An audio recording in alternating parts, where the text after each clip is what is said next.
derecha, rosa derecha, rosa derecha, rosa derecha, rosa derecha, rosa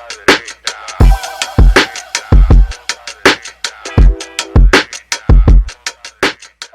Este programa contiene 3 personajes únicos y vulgares. Sus opiniones son totalmente individuales y ofensivas y debido a su contenido todos lo deben ver. Bienvenidos a su podcast La Rosca Derecha. Y hoy nos adueñamos de la rosca.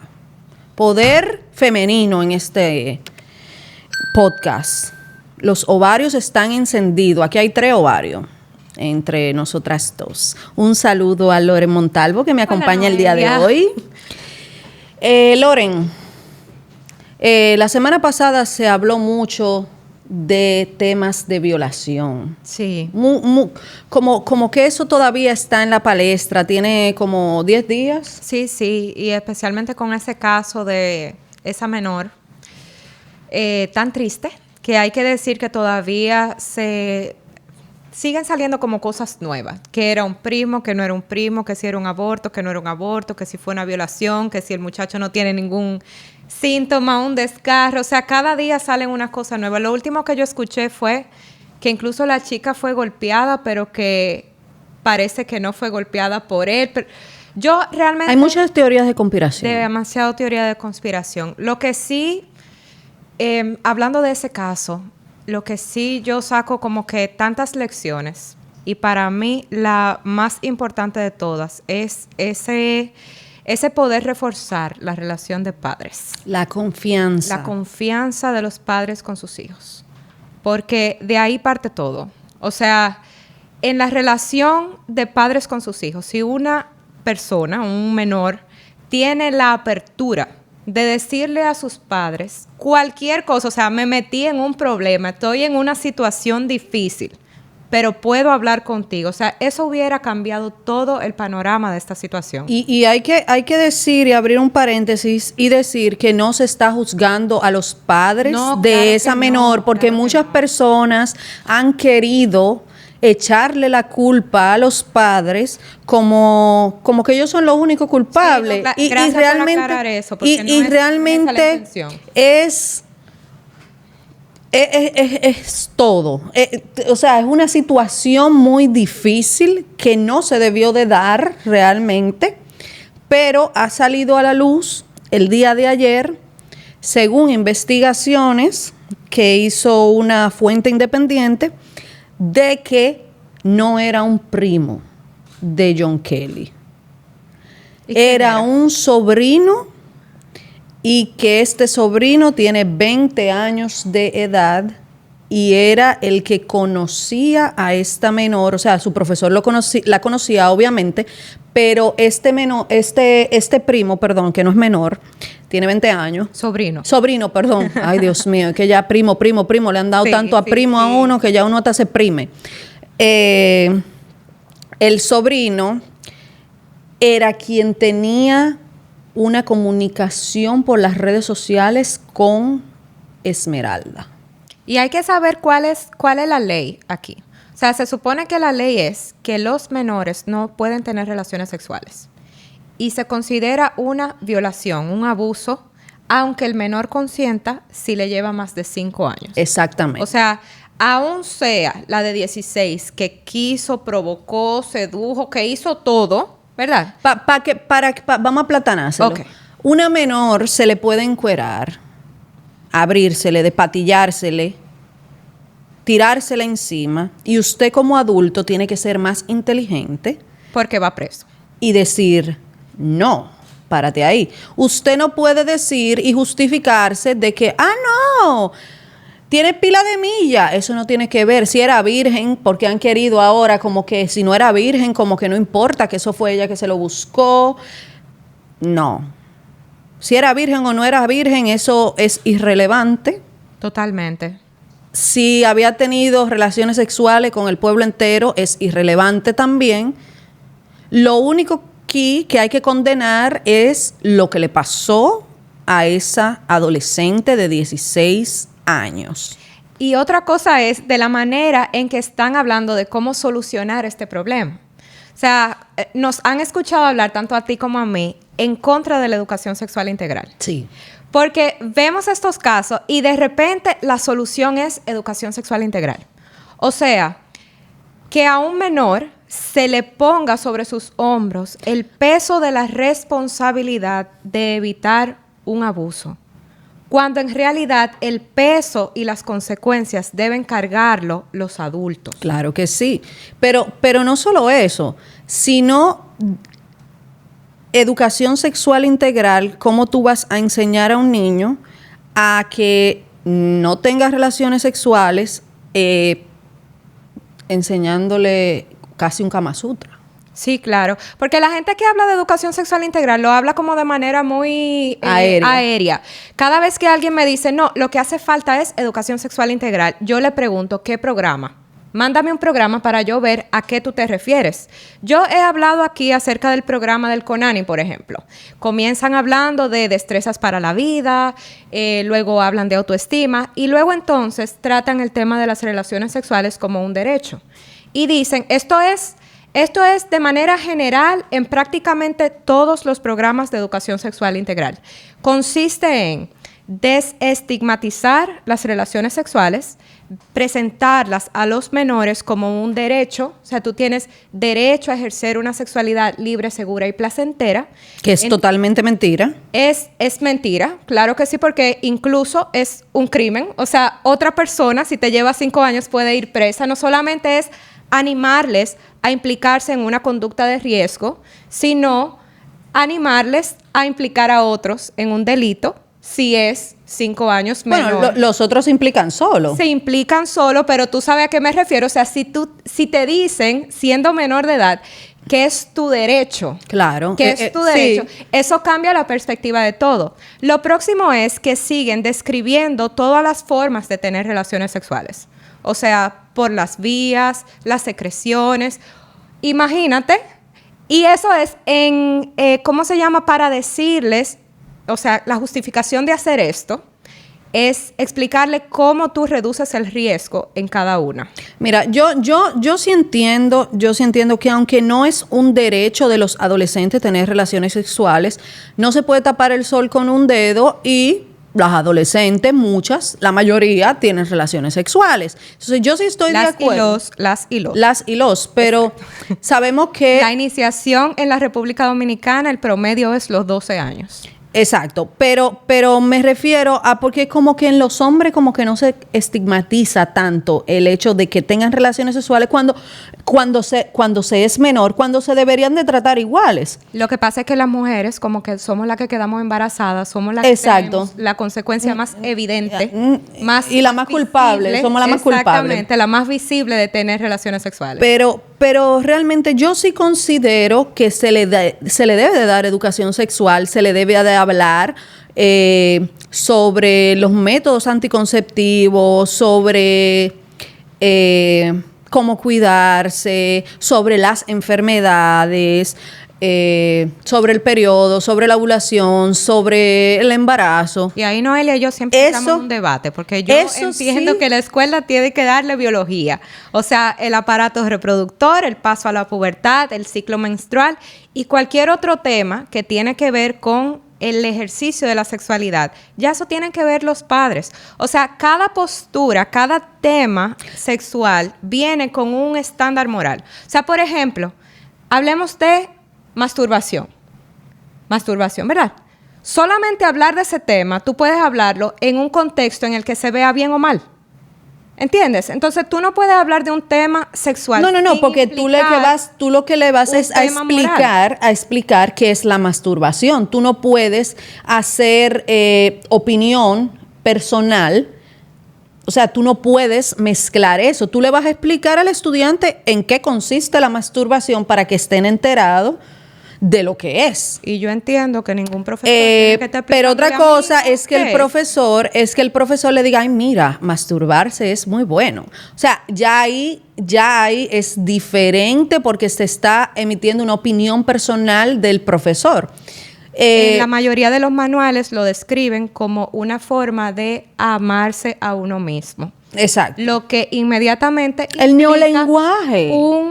implica un estándar moral sobre ese tema Claro, específico. pero eso es lo que pasa. Entonces, para por una eso... persona que está en un contexto de violencia, de abuso, hablarle sobre estos temas de una manera positiva y en un marco de que es su derecho...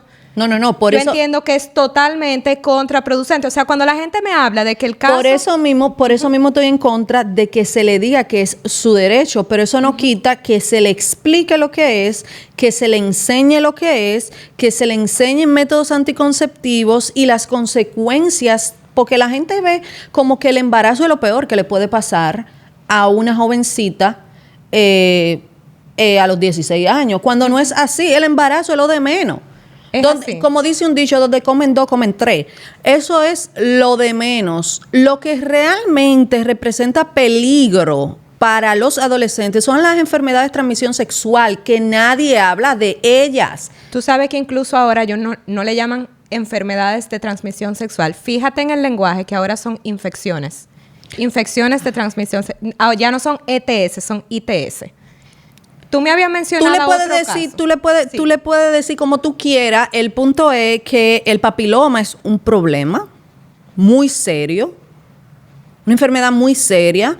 El SIDA, la gonorrea, la sífilis, el herpes, que uno lo ve de que, ay no, el herpes, sí, pero no se cura, no se cura. Entonces, yo entiendo que sí se le debe de hablar de estos temas como medio de orientación, así como se le habla de que, mira, tú no puedes beber porque estas son las consecuencias de beber y tú no deberías beber, y aunque tú seas mayor de edad, beber en demasía te hace daño, te hace un alcohólico. En ese sentido es que yo digo que se le debe de hablar a los menores, porque imagínate, uno no puede estar las 24 horas del día con un adolescente. Claro. Tú lo puedes mandar para el colegio, el adolescente se puede desviar. Yo lo sé, o sea, uno no tiene total control de las decisiones de sus hijos, pero para mí el tema de la educación sexual integral o la educación sexual de manera general, ya cuando viene con más información que solamente la biología, la ciencia, el paso, o sea, las cosas que mencioné, debería enfocarse en los padres, en la responsabilidad de los padres. O sea, yo estaría muy de acuerdo con que el Ministerio de Educación, en vez de educar a los hijos y hacer un programa de educación sexual para los hijos, lo haga para los padres, para darle herramientas a los padres de cómo tener esta conversación con sus hijos. Mira, aquí nosotros estamos viendo una especie de epidemia o de... Yo sé que epidemia no es la mejor palabra, pero es como una multiplicación de estos casos o una manera en la que se han evidenciado más. Y definitivamente hay que poner un freno. Lo que yo digo es que ese freno deben ser los padres. Ese freno, ese peso de responsabilidad de tomar las decisiones difíciles, no se le debe cargar a los niños, se le debe cargar a los adultos. El que cometió la violación, o sea, no es darle más herramientas a una niña de cómo evitar una violación. No, hay que trancar a los violadores. Claro. O sea, hay que ponerle, no 6 años, 5 años. No, es un disparate. Una cosa pesado, o sea, que una persona no que lo piense 2 veces, que ni le cruce por la mente, porque las consecuencias de sus acciones sean tan graves. Y hay que decir que hay violaciones que son consentidas por los padres también, pero ese ya es otro tema, pero también hay que hacer... Desgarrante del corazón, sí. Hay que hacer el paréntesis y decir que esto es una realidad que se vive en este país por la situación económica. Por eso yo propongo al Ministerio de Educación que implemente una materia que se llame salud. En esa materia no solamente se va a hablar de sexualidad, aquí hay muchos otros temas de los que no se habla en las escuelas. No se habla sobre higiene bucal, no se habla sobre higiene general, no se habla sobre las enfermedades que más afectan a los dominicanos, como es la presión, la diabetes. No, yo te admiro el optimismo, Noelia. No se habla de nada de eso. Aquí se quemaron los profesores en las pero materias yo lo digo, básicas. Pero yo lo digo porque me lo dieron en un colegio. Yo estudié aquí en República Dominicana y a mí me lo dieron en el colegio. Es verdad que mi colegio, donde yo estudié, el colegio estaba avalado por un colegio en Estados Unidos y los libros venían de allá, pero no es imposible tú, así como das matemática, También enseñarle a los niños de primaria se empezaba a dar, la materia se llamaba health, salud, Ajá. en español, y no es imposible tú, de acuerdo a su edad, ir enseñándole a los niños sobre CPR. A nosotros nos dieron clases de CPR con muñecos, nos explicaron cómo actuar si le daba un ACV a una gente. O sea, es una formación necesaria en un país donde las cosas como el 911 no funcionan.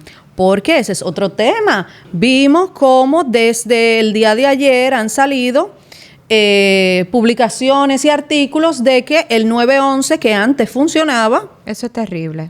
ahora no funciona. Entonces, ¿qué pasa? Si un niño tiene un poco de conocimiento, porque obviamente no es que a un niño de 8 años tú le vas a enseñar a hacer CPR. ¿Cómo se dice CPR en inglés?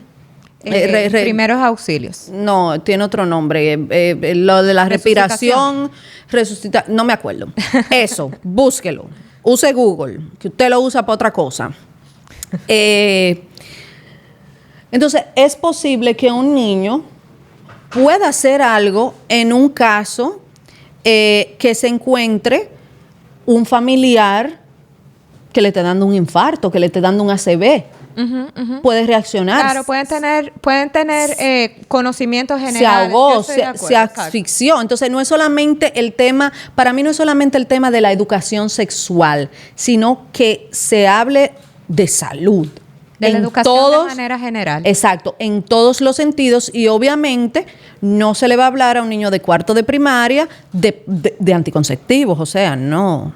Bueno, el programa de Planned Parenthood tiene educación en cómo autosatisfacerse a partir de los 3 años. Por ejemplo, ahora que tú mencionas el tema de la conspiración, en el día de ayer, así como me enteré del que el supuesto primo era un sobrino, también me enteré de una teoría de conspiración que anda por los noticieros de Higüey, de la provincia de la Altagracia, de que esto era como un esquema, como una organización que captaba menores y que había más de 35 menores involucradas, supuestamente, según dijeron. O sea, que este caso de lo que están diciendo ahora es que este caso de ese profesor es parte de un entramado más grande. Ya. Y que realmente de ese caso no me sorprendería nada, porque todos los días sale una noticia nueva. Incluso dijeron que fue un familiar de este profesor que llevó el cuerpo. ¡Wow! A patología forense. Increíble. Que hay que también mencionar que en el día de ayer el patólogo Sergio Sarita, si no me equivoco se llama, dijo que la autopsia está incompleta. Yo estoy completamente de acuerdo con él, porque es una autopsia que no te sabe decir si era virgen o no era virgen. Y vuelvo y repito, eso es irrelevante. Lo dije porque vi un titular como con esta noticia amarillista, como queriendo limpiar el hecho como de si que se justificara, exacto, porque ya ella había tenido relaciones exacto, sexuales antes. La violación nunca se justifica. Exacto. También que si no tienen el examen de toxicología, o sea que no se sabe qué había en el sistema de ella. Uh-huh. La bañaron. Entonces, al bañarla no se va a encontrar rastros de semen ni de nada. Uh-huh. Porque le dieron un baño, porque según el informe no se encontró rastros de semen. Entonces, eso quiere decir que le dieron un baño. ¿Cómo es que se llaman esas duchas? Duchas vaginales. Ajá. Que la gente, para sacarle todo el semen de adentro. También supuestamente el cadáver duró perdido 2 horas para llegar a patología forense, también dicen.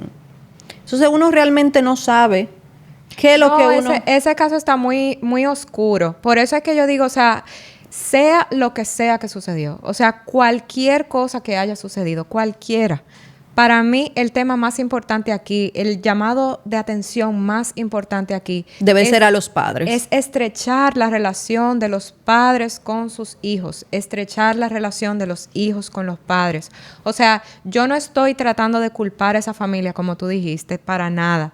Pero qué diferente sería si uno puede, a pesar de haber metido la pata, recurrir a las personas que están en tu casa y buscar ayuda. Buscar salvarte. Nosotros en este mismo podcast tuvimos la visita de Sarah Winter y ella cuenta, en el caso de ella fue en un contexto de aborto, cómo ella se estaba desangrando y su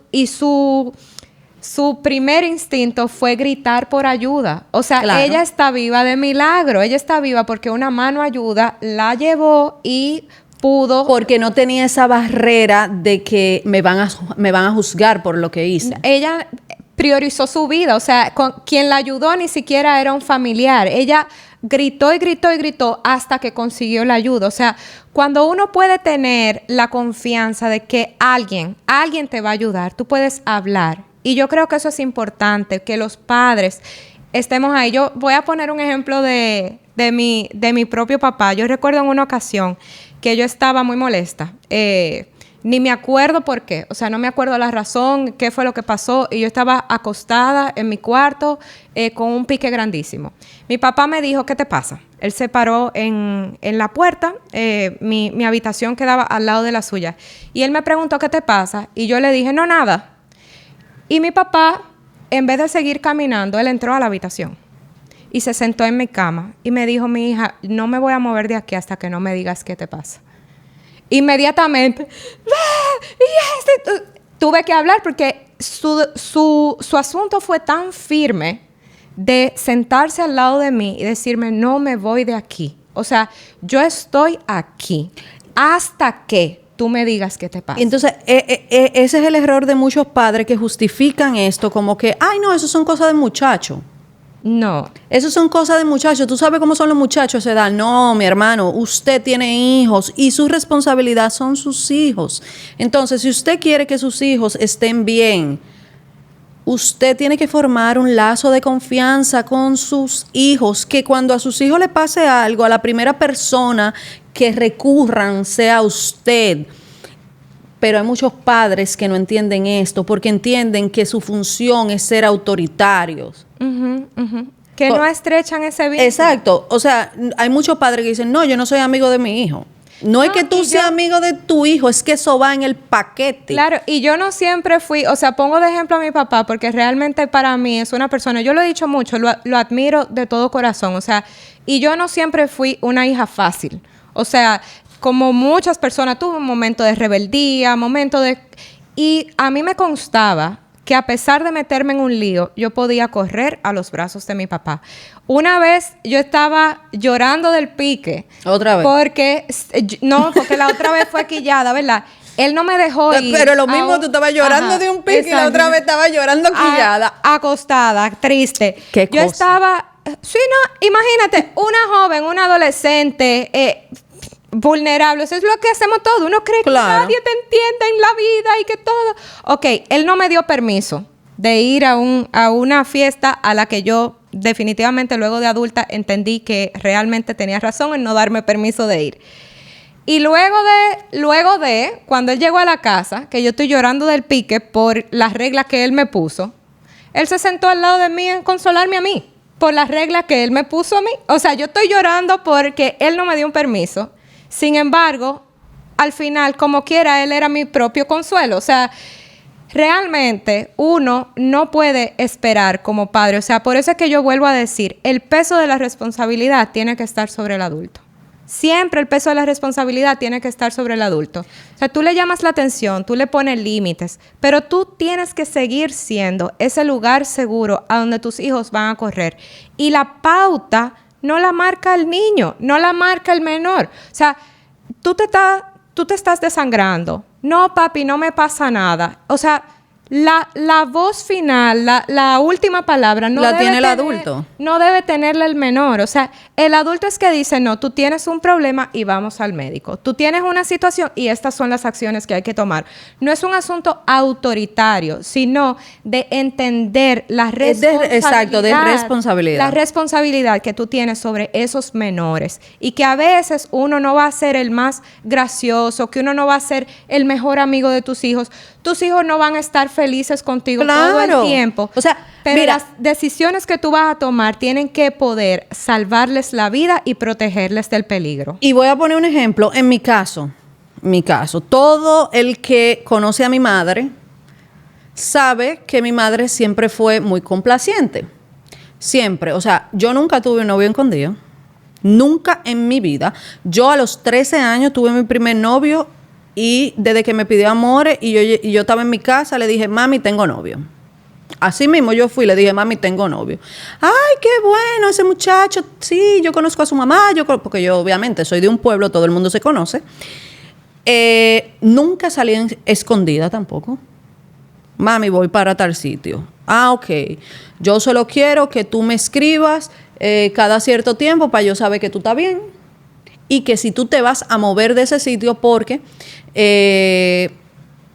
bueno, la gente quizás no sabe, pero yo soy de San Pedro, entonces uno se movía mucho para Juan Dolio, para la Romana, para la capital. O sea, tú podías estar en San Pedro y de repente era, vamos a subir para Romana, vamos a subir para Chabón. Y era así, de la nada. Tú no saliste preparada para eso, pero... ¿Y qué yo hacía? Mami, no vamos para Chabón. Cuando llegaba a Chabón, mami nada más me respondía por mensaje. Cuando tú llegues, avísame. Mami, llegamos a Chabón, mami, saliendo de Chabón. Llegando a San Pedro.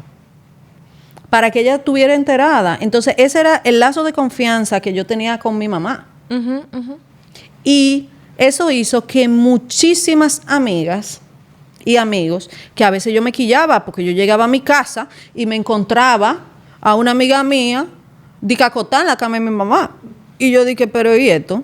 O a un amigo mío. Y yo llegaba, dije, mi comida, ay, se la comió fulanita. O se la comió fulanito. Y yo dije, pero ¿cómo así? Ay, sí, es que él vino a hablar con tu mamá. Y mis amigos iban a mi casa a hablar con mi mamá y a pedirle consejo. Todavía a la altura de hoy la llaman para pedirle consejo porque todavía siendo adultos de 33 años no confían o no ven a sus padres como una persona que le puede dar un consejo. Entonces, otra cosa muy importante, que lo he dicho muchas veces, madres que tienen hijas, padres, porque las madres son como, ¿verdad?, la que lidian como con los problemas médicos ginecológicos de la mujer, así como los padres son los que llevan a los hijos al urólogo, etcétera, etcétera. Entonces, padre y madre, si usted no tiene una relación de confianza con sus hijos que le pueden decir, ah, mira, mami, yo tuve relaciones sexuales, o que le hablan mentira para quedarse a dormir en casa del novio y dicen que se van a quedar en casa de fulanito, fulanita, lleve a su hija al ginecólogo. Desde que su hija le llegue el primer periodo, no importa que tenga 9 años, es a un ginecólogo que tiene que ir para que por lo menos tenga un lazo de confianza con una persona adulta que la pueda guiar. Que esa niña, cuando tenga 17, tenga ese mismo doctor que ya va anualmente y diga, yo tuve relaciones, yo quiero que tú me cheques, yo quiero que tú me hagas un papá Nicolau. Porque alguien debe de guiar a esos niños. Y si usted, como padre, no le da la gana de hacer esa labor, entonces busque a una persona que tenga el conocimiento para hacerlo. Lo mismo pasa con los urólogos y los hombres, pasa peor todavía. Porque las mujeres casi no van al ginecólogo, van nada más cuando quieren salir embarazadas. Muchas de ellas. Pero los hombres son peor. Los hombres nada más van cuando le toca el examen de la próstata. Nada más sí van al urólogo cuando no debe de ser así. Deben ir desde pequeños para que vayan formando ese lazo de confianza con ese doctor, para que cuando inicien su vida sexual, vayan anualmente, al igual que como van las mujeres, y se hagan todos los exámenes de enfermedades de transmisión sexual o infecciones, como le quieren decir ahora. Y eso es responsabilidad también de los padres, no es responsabilidad del niño, porque el niño no va a ir solo, un doctor dice, jeje, llegué yo. No. Bueno, según el manual de atención de salud pública para adolescentes, a partir de los 10 años, el niño, el menor, el adolescente, tiene derecho. El niño. Ajá, tiene derecho, según este manual, de acudir a consulta solo, que no se le informe a sus padres, y escoger si es que quiere que vaya un adulto y qué adulto debe ser.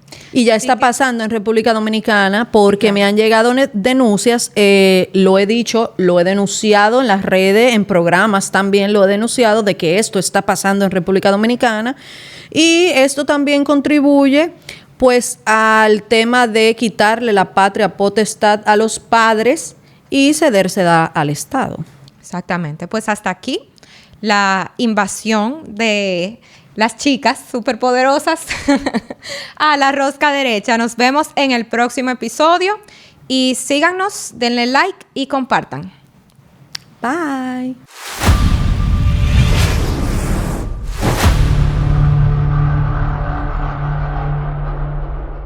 La rosca derecha.